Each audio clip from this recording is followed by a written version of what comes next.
It is Ryan Seacrest here. There was a recent social media trend which consisted of flying on a plane with no music, no movies, no entertainment. But a better trend would be going to ChumbaCasino.com. It's like having a mini social casino in your pocket. Chumba Casino has over 100 online casino-style games, all absolutely free. It's the most fun you can have online and on a plane. So grab your free welcome bonus now at ChumbaCasino.com. Sponsored by Chumba Casino. No purchase necessary. VGW Group. Void where prohibited by law. 21 plus. Terms and conditions apply. CBS Radio Mystery Theater presents...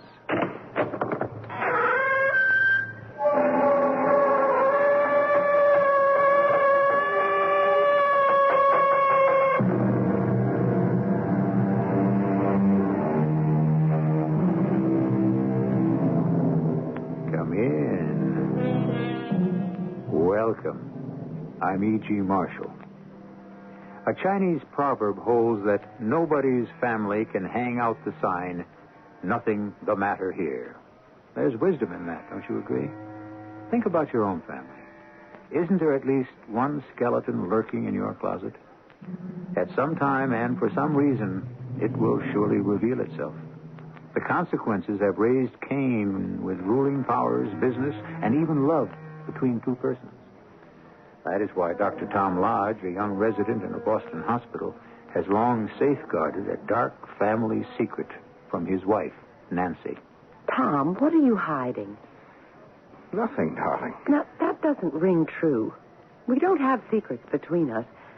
Or do we? All right, now, look, don't get on your high horse. Well, then don't treat me like a child. What have you done? Are you married to someone else? Is there a girl you left behind you? Did you kill someone on a hunting trip? Oh, Tom, please, tell me. I have a right to know.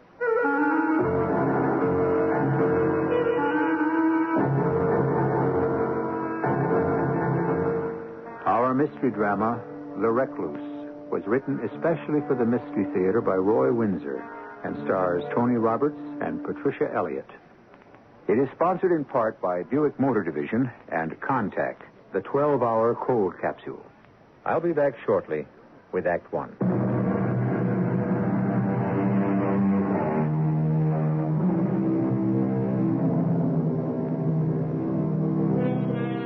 When we are young, family, especially our immediate family, is to us the world in microcosm. And we know that we are part of a self-contained unit in which we are fed, clothed, and protected. When we become adults, however, we can view our parents and relatives more objectively. Uncle Bill never was really that amusing, was he? And why did Father always unthinkingly vote the straight ticket? Because he read only the sport pages.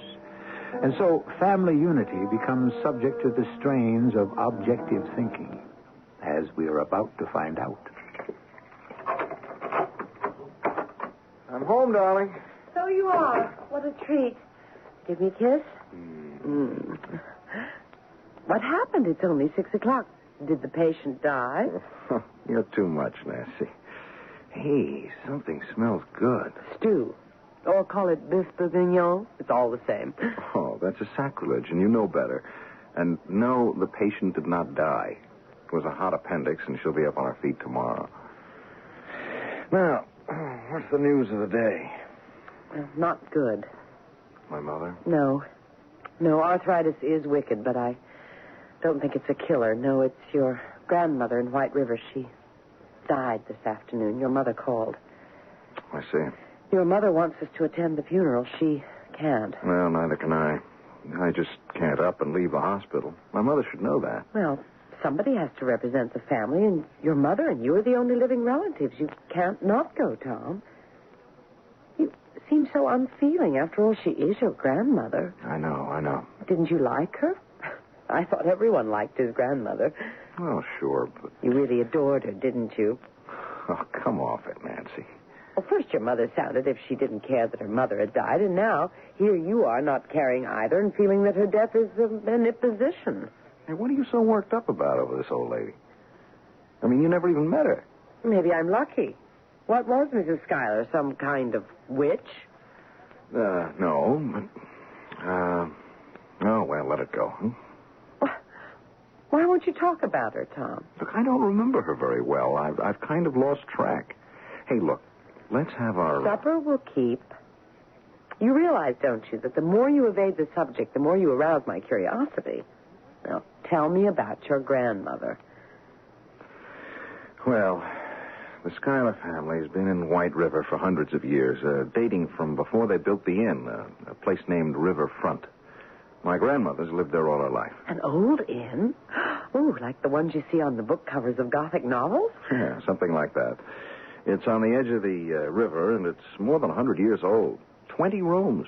Most of them were closed off when the inn was closed to travelers. And you explored every one of them, didn't you? As a matter of fact, I did. But you don't remember her very well. Isn't that what you said? Okay, Doctor, what's the mystery? There is none. Really.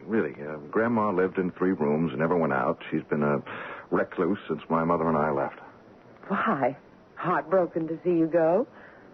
No, not exactly. Hey, how about dropping the subject? No, sirree. There's a skeleton in the family closet, and I want to know what it is, and I'll find out tomorrow. Pardon? When we reach White River. Now, look. It's all decided. We're driving up for the funeral. But... No but about it. What is this dark secret? It goes to the grave with her. My grandmother's death has laid that skeleton to rest. Forever.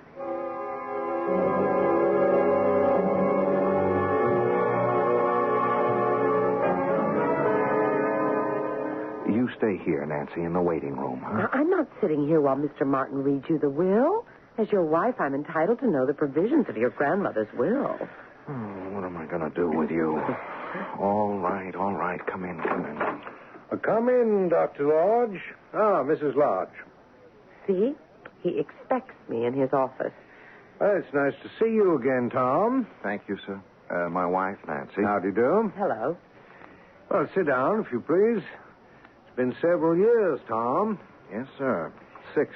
And you're a doctor in a big Boston hospital. Oh, a resident. How interesting. I telephoned your mother. She couldn't be here for the funeral. Yes, arthritis. She's pretty much confined to her house. Yes, so she told me. A tasteful service. Simple, but reverent. Thank you for attending, Mr. Martin. Well, your grandmother was my client and a friend. You didn't know her, Mrs. Lodge? No, only by hearsay. Is that so? Hearsay, indeed. Well, Tom's told me that she was a recluse. well, I suppose she had become so. Of course, she was an old woman and set in her ways. And what were those, if I may ask, Mr. Martin? My grandmother was austere, self-righteous, and unforgiving. She turned her back on my mother and me 6 years ago, and we've never heard from her since. We learned not to care. Oh. Why, Tom? She never forgave my mother for marrying my father. Grandma considered him several cuts below her social level. Now, let's forget what's past and hear what Mr. Martin has to say. Yes. Well, the provisions of her will are clear and simple. You, Tom, inherit her entire estate.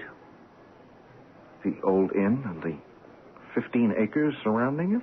And the small house where Mrs. Meggs lives. Tom, it's a fortune. Well, I don't know about that, but... Well, the land is valuable, but the inn... Well, it's in bad disrepair. And useless.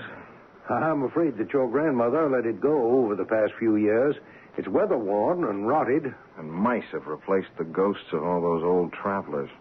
Well, it'll have to be raised and the land sold. Yes. Well, now, your grandmother left a codicil to her will, Tom, in her handwriting. Whatever is realized from the sale of the inn and the land is to be paid to the bank. But why? Was she in debt? Is that the skeleton in the lodge closet, Tom? Why don't we just leave it that way, Nancy? Yes, might be best, Mrs. Lodge. But it's not the truth, is it? A woman like your grandmother, why would she get herself into debt and over what? A family matter. So it wasn't her debt. Tom, Was it yours? Look, darling, it's really unimportant. I don't think it is. I want to understand what this is about. Did you know about this indebtedness? Is that why you and your mother lost touch with your grandmother? Well, I'll file the will for probate, Tom. Do you want me to dispose of the inn and the land and carry out your grandmother's last wish? Yes, I'd appreciate it, Mr. Martin. Tom, how did you get into debt and for how much? I really do have a right to know. If you persist, Nancy, you will regret the day you said, yes, I'll marry you. Darling, no matter what you did, I'll never regret that decision. You'd better tell her, Mr. Martin. Yes, perhaps I should. Well, Tom's father was assistant cashier at the Merchants Bank over there across the street. Now, 6 years ago, in February 1970, Tom's father... My father stole $70,000 from his bank and disappeared, and neither have been seen since, him or the money. Now, are you satisfied? Oh, Tom, darling. My mother and I were so ashamed that we slunk out of White River, and I'd hoped I'd never have to come back here and face the old neighbors. The sins of the father. How cruel. Your grandmother renounced your mother and you for something your father did? Well, that was my grandmother's way. And now, in the codicil to her will, she makes me responsible to see that her estate is sold and the proceeds paid to the bank. I still can't be free of what my father did. I'm still made to feel guilty because he grabbed a bundle and flew the coop. Now, do you understand why I didn't want to come here for the funeral? And why I hope my father has already had his. Sit down, Ruth. A cold wind. Coming on to snow. A cup of hot tea would do you good. Nice of Tom to invite me to the funeral. He always was nice as a boy. Yeah, a nice wife, too. What happened now, Lil? You got any idea? He'll sell, is my guess. Except for Tom and his mother, the old lady was the last of the line. Yeah, well, that's the Schuyler family. Well, I can't complain, but it makes me feel kind of peculiar. I won't be working the land no more. 40 years. Now, how about you, Lil? You pulling up stakes? Ain't your sister Faye someplace south? Lauderdale? I'm thinking about it. After all you did for the old woman over the years, I thought maybe she'd leave something to you. It's a nice little house, I'd say. Not her ladyship. She was a tight one. Well, I better get up to the inn and light a fire for him. Every once in a while on a snowy night, I wonder what happened to him, Lil. Who, the father? Yeah. Snowbound. The car's found stuck in the snow next morning. No sign of him or the money. Where'd he get to, Lil? All I remember is he stormed out of the inn and disappeared. Yeah, that's what I mean. Gone. Without a trace.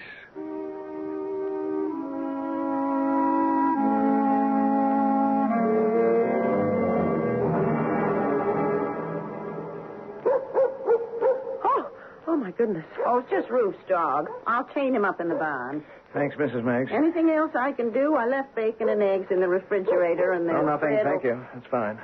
Well, then I'll say good night and get back while I can see my way. We'll have snow. I wouldn't wander around, Tom. The old place is falling apart and some of the floors ain't too firm.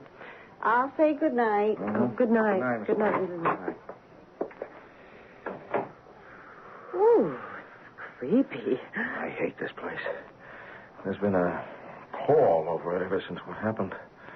I'll tell you one thing, Nancy. I am not spending the night in this mausoleum. What did happen to your father? How could he have gotten away? Search me. Police went all over the inn for days. There was no trace of him. You lived here as a boy? Yeah, sure. My friends and I used to play games here. You know, hide and seek. I remember those days. And you were the hero. I mean, did you ever hide where no one could find you?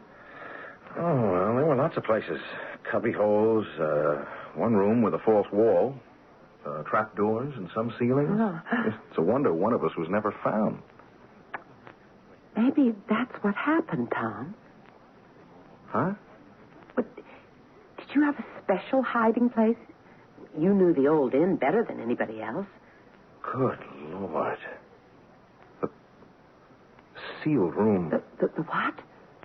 Yeah, the sealed room beneath the long clothes closet off the entry hall. Oh, but... No, it's impossible. Is it? If your father couldn't have gotten away because of the snowstorm, he must still be here. Or what's left of him.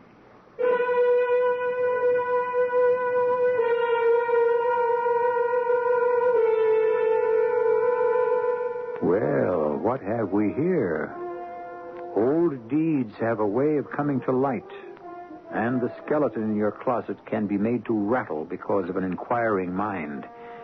If a major premise and a minor premise are true, so is the logical conclusion. Tom Lodge's father disappeared. It was impossible for him to have left the old inn. Therefore, he never left the inn. I will return shortly with Act 2.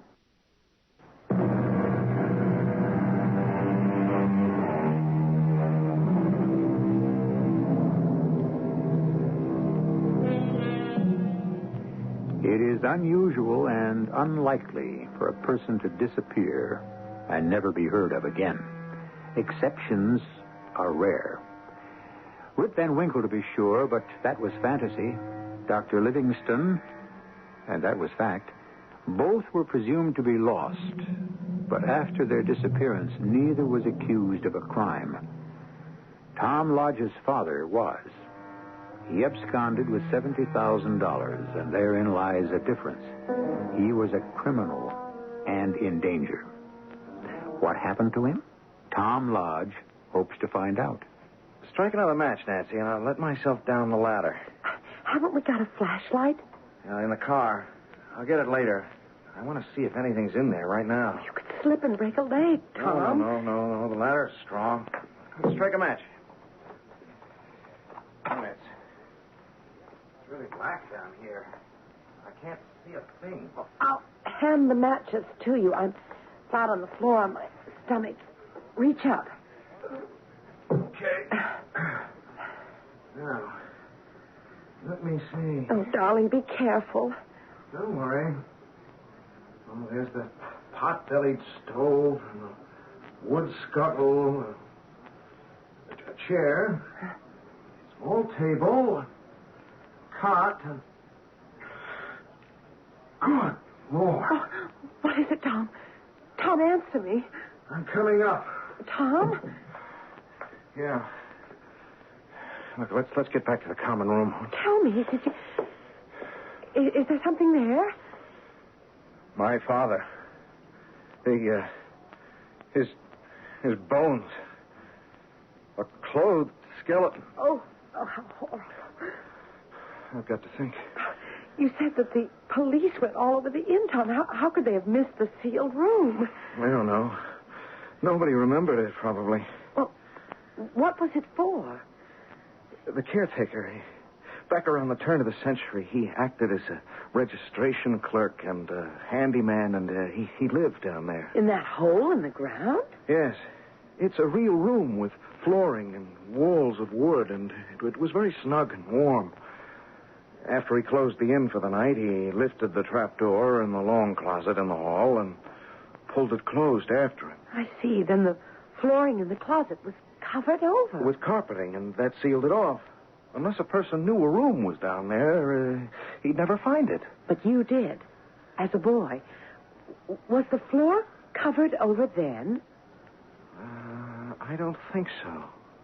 No. So, the carpeting was laid over the trapdoor recently. 6 years ago? Right after your father disappeared?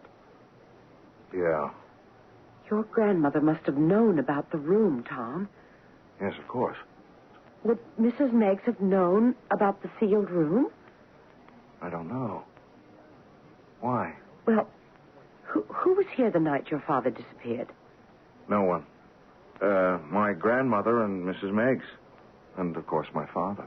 Your father stole money. He came here, and 6 years later we find his remains in a sealed room. why did he hide? And why did he die? I can't answer those questions, Nancy. We'll never know the answers. I know one of them. He came here and told your grandmother he'd stolen money from his bank. Why would he tell her? No idea. What if he'd been dipping into your grandmother's money and was caught and stole from the bank in order to replace it?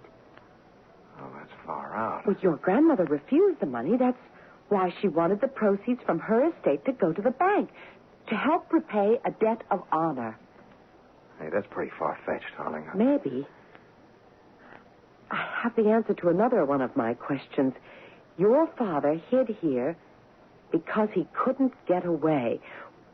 Was he a healthy man, Tom? Yes? Why? How did he die? There he was, safe in the sealed room. Did he have a stroke, a heart attack? Did somebody bring him food? Mrs. Meggs? Could be. Tom, get the flashlight and let's examine that room carefully.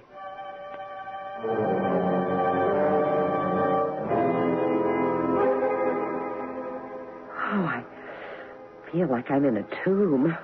It's my father, all right. Look, where I'm shining the light. You see this break in the skull? Oh. Now, that's how he died, Nancy. He was struck a hard blow. He was murdered. And look at this. His watch. Huh.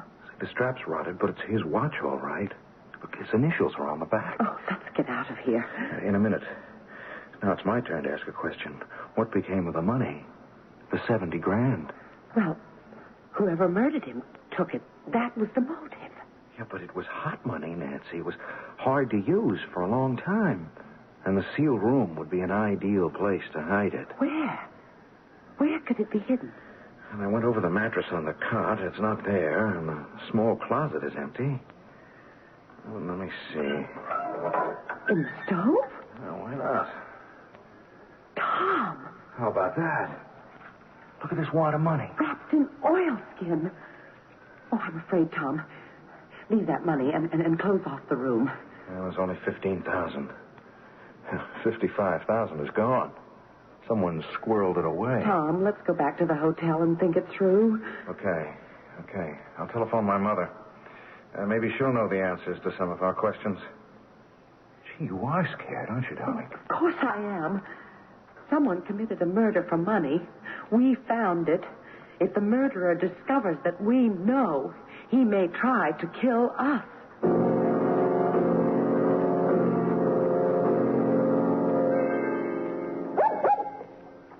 There, Shark. Down, boy, down. Thanks, Lil. Have a chance to talk with Tom? Nothing to talk about, Ruth. What's on your mind? Well, if you don't sell the land, maybe I could tenant farm it for him. I'd say he'd want to sell. Yeah. Well, if I had 2 dimes to rub together, I'd buy it. Oh, you can always get work, Ruth, so you said. Yeah. May change your mind? Oh, I've been thinking about it, that's all. I'm getting on. The winters around here are mighty rugged. What if they could use me down south? Sure. An experienced field hand like you, I'd say so. Why, what got you thinking about moving south? I guess you did, Lil. Talking about your sister down in Lauderdale. That's where you're going, ain't it? Oh, I think so. Of course, if the old lady had left me the house. But she didn't. You got money laid aside? Ooh, a little. I could help you out, Ruth. Not with much, but enough to give you a stake. Oh, no, it's mighty nice of you, Lil. When you thinking of heading on down south? Soon as I can sell my furniture and pack, we could spell each other at the wheel. Yeah. Oh, I'd like that. Then it's settled. I'll be back after I make quick inspection about the inn. If the snow's piling up, maybe I could drive Tom's car down here and put it in the barn. Otherwise, it might get stuck in the morning. Yes, that's true. It's happened before. Yep, I remember. Tom's father. Chains. That's what you need in heavy snow. Mr. Martin had 'em. The lawyer? Yeah. He left that night around 10 o'clock. I saw him drive away. Chains. That's what got him through. You didn't know he'd been to the inn.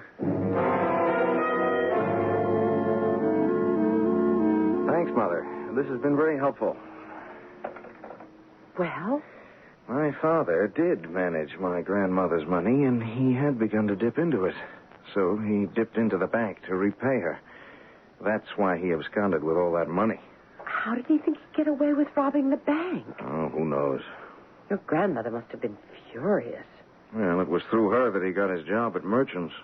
He must have loved your mother very much. Yes. Well, I'm afraid he wasn't much of a banker. Oh, it's all tragic, and they're both dead because a willful old matriarch couldn't form him into her own image. Well, let's pay a visit to Mr. Martin, huh? I'll turn this money over to him, and he can give it to the bank. 15,000? What about the rest? It's gone. Can't be traced now. I wonder.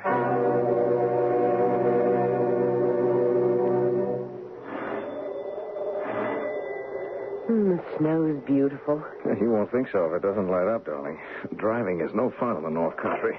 Come in. Thank you. Forgive us for calling at your home. Oh, it's perfectly all right. Oh, what a charming room. Thank you. Well, Let me get right to the point, Mr. Martin. I found the remains of my father in a sealed room. What? Your father? He'd been murdered. In heaven's name. And here is 15 of the $70,000 he stole from the bank. Oh, you stagger me, Tom. Well, he didn't disappear. He was murdered and hidden in the sealed room, and the money, most of it, was taken away. I came to you. Well, of course. I'll notify the police in the morning. Not tonight. We're in danger, Mr. Martin. Danger? I don't see how. Well, if the murderer finds out what we've discovered, he'll come after us. Well, who knows about your discovery? Well, no one. Except you, of course. You didn't speak to Mrs. Meggs? No. Why not? Well, we think that she must know something about all this. She was in the house the night my father vanished. You know that, Mr. Martin. I do. Well, that's what my mother says. I talked to her half an hour ago, and she had it from Roof Box. She'd had what from Roof? That you were at the inn. He saw you drive away. Oh, that. Well, yes, now that you remind me, I'd driven out to see your grandmother, but I left quite early. May I ask a question? I don't mean to be impertinent, but were you aware that Tom's father was stealing from his mother-in-law? Well, goodness, no. You didn't check her account periodically? Well, very seldom. I thought it was in good hands. Your father's. My father stole for the purpose of making investments. You were his broker. Didn't you ever wonder where he was getting his money? You're on dangerous ground, young man. I know it, Mr. Martin, but we mean two different things. I'm not worried about slander. I'm worried about my skin. Nancy's and mine. We're in danger, and I think you know it.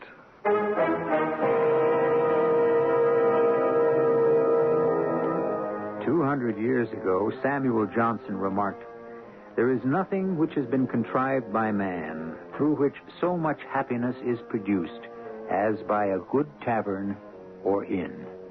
True enough. All gone now, swallowed up in progress, including Riverfront, an old New England inn which has now divested itself of a murder and its remains. There are more surprises when I return shortly with Act 3.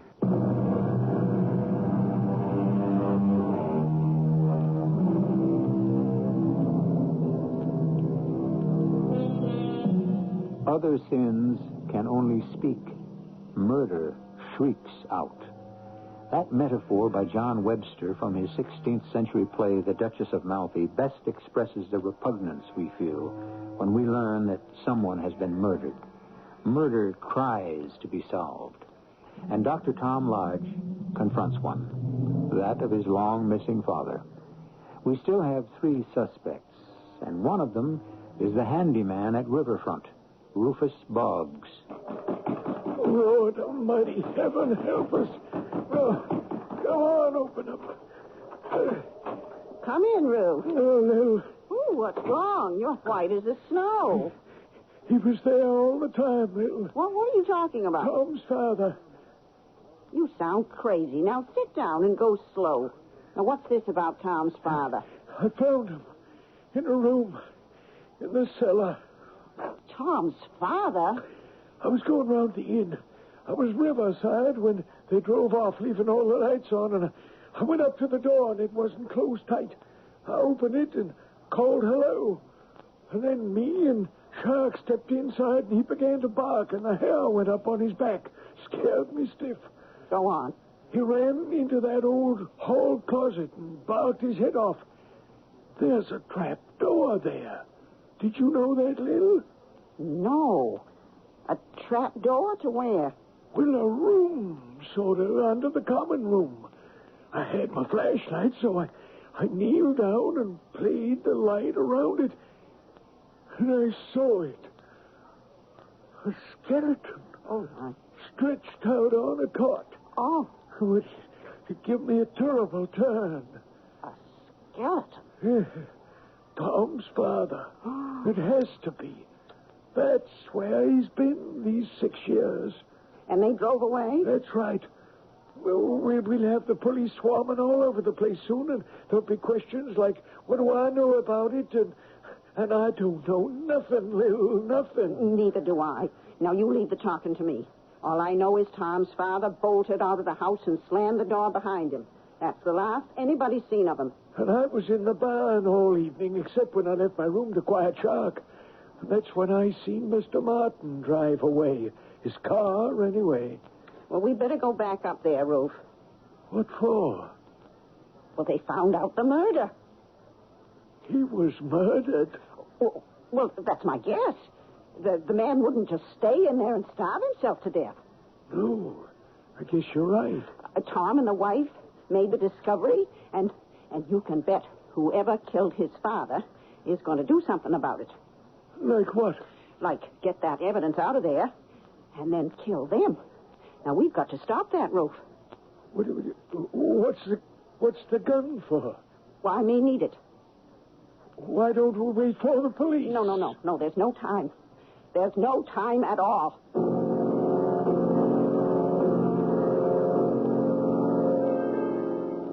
There was a message at the hotel desk? Mrs. Meggs telephoned. She has to see me, and she's driving into town. When did she call? Half an hour ago. Sure to be here any minute.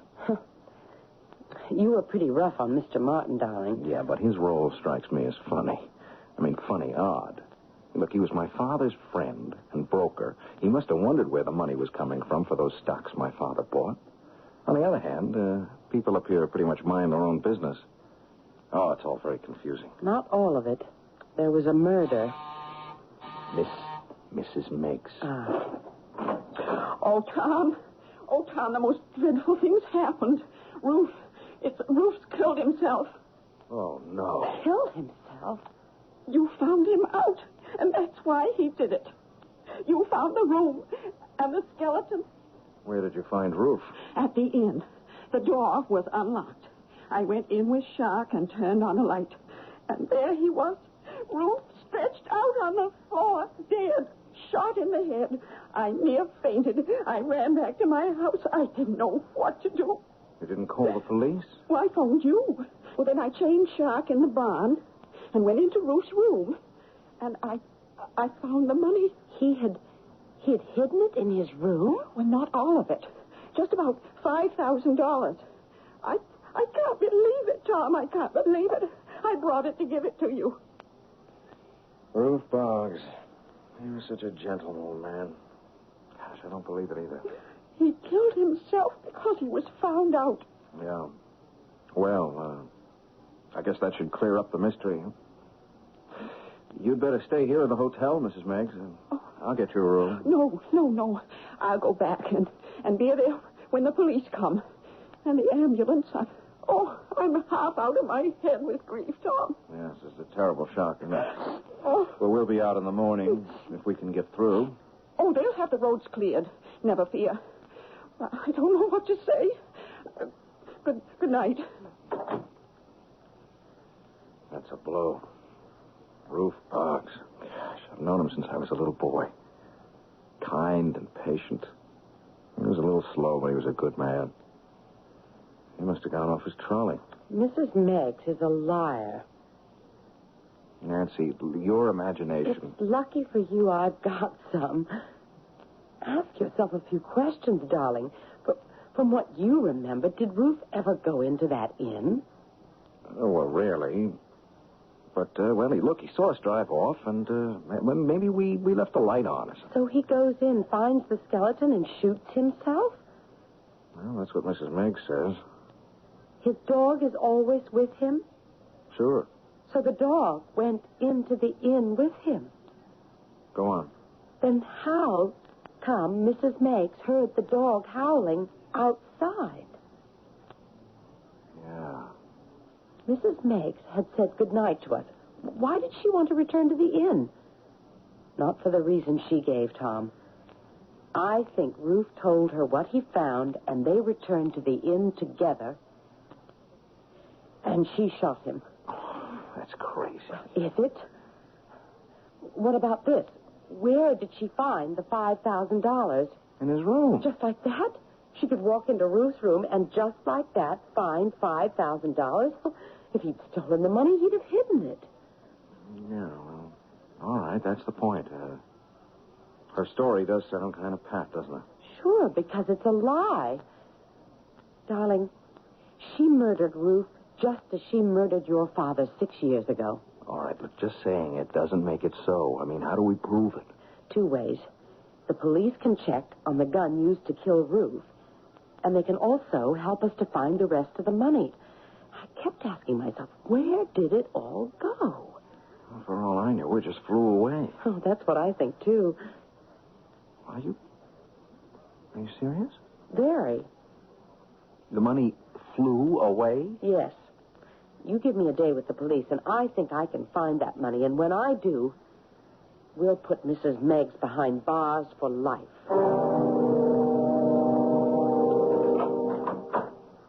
Nancy, where have you been? I've been worried to death. I told you where I'd be, darling, with the police.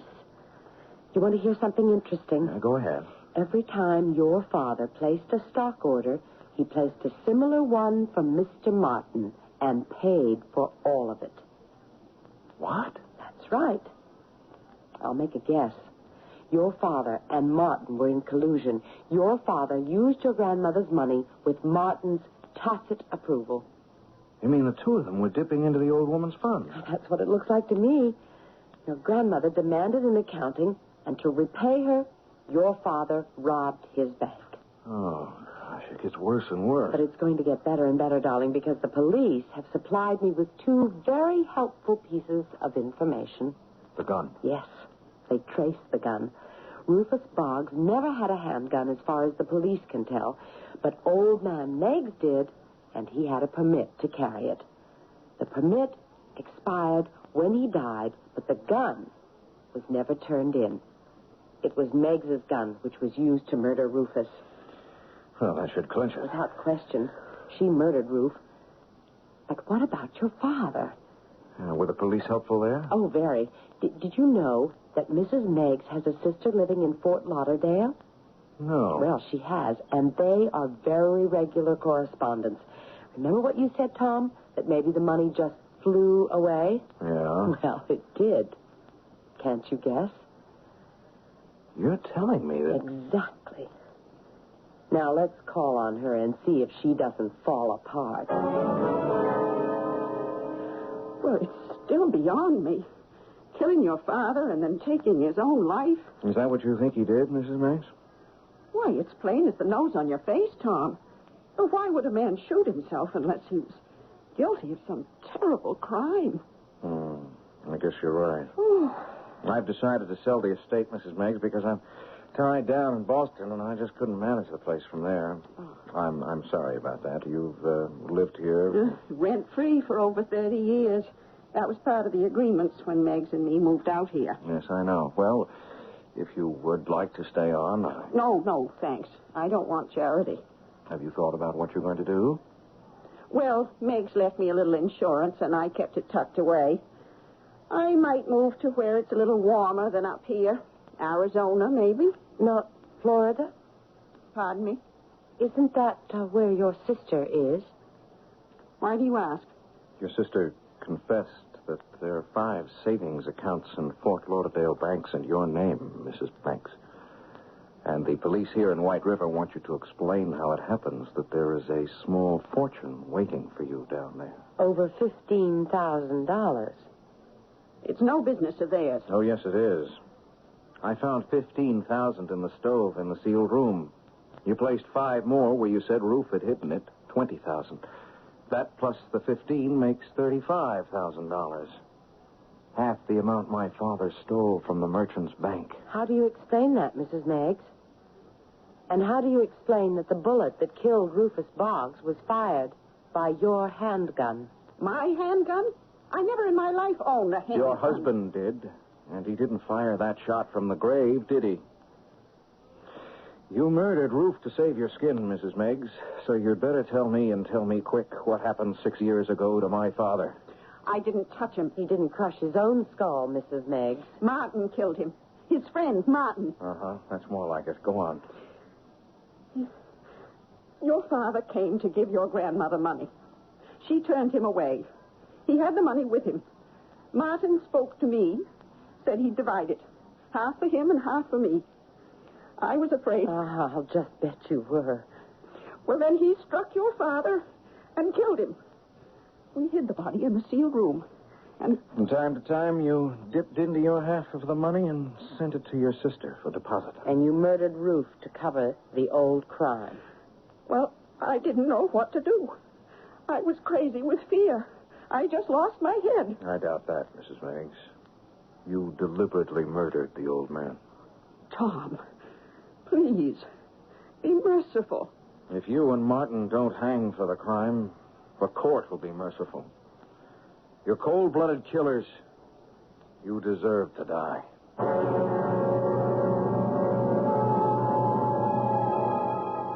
The thief who understands his business never steals in his own neighborhood. An old Arab precept. But greed and opportunity usually go hand in hand. What a killer does not understand are the consequences of premeditated murder. Not for the victim, but for his relatives and friends. There are degrees of crime, from petty thievery to grand larceny. But murder is the worst and most repugnant. I will draw the curtain on the Recluse when I return shortly. The 1977 Buick Regal. It comes with Buick's terrific V6 engine. It carries 6 people and lots of Buick comfort. It's lean. It's maneuverable in city traffic. It's the most luxurious mid-sized car Buick builds. Yeah, this new Regal is pretty much everything a car should be. Except for one thing. It isn't yours yet. But it can be. Just see your Buick dealer for a test drive. Soon.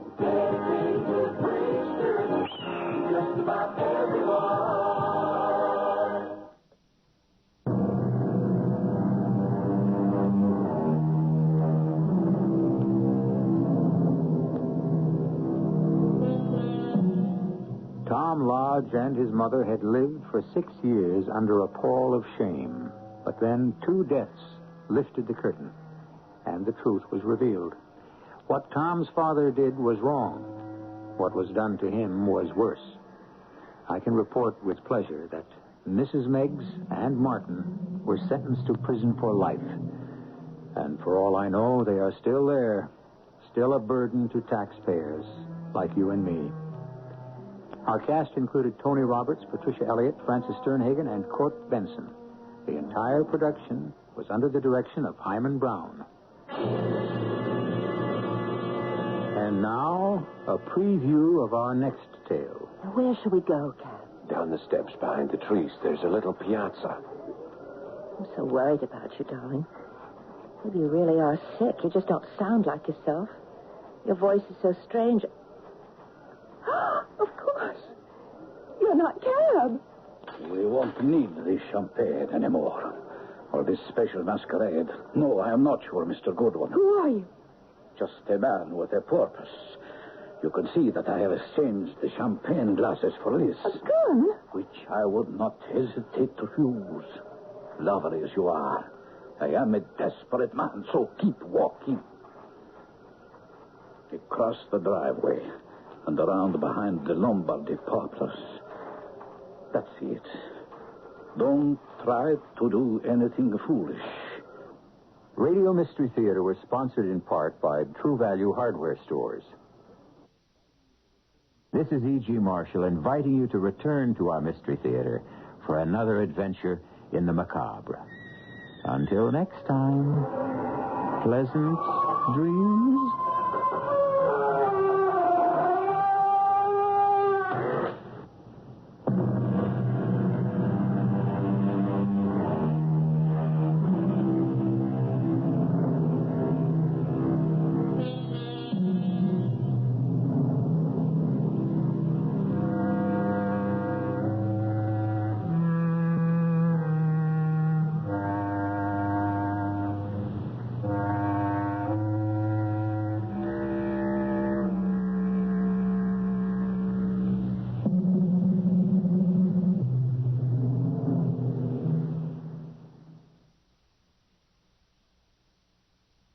Hello, it is Ryan, and we could all use an extra bright spot in our day, couldn't we? Just to make up for things like sitting in traffic, doing the dishes, counting your steps, you know, all the mundane stuff. That is why I'm such a big fan of Chumba Casino. Chumba Casino has all your favorite social casino-style games that you can play for free anytime, anywhere with daily bonuses. That should brighten your day a little. Actually, a lot. So sign up now at ChumbaCasino.com. That's ChumbaCasino.com. No purchase necessary. VGW Group. Void where prohibited by law. See terms and conditions. 18+.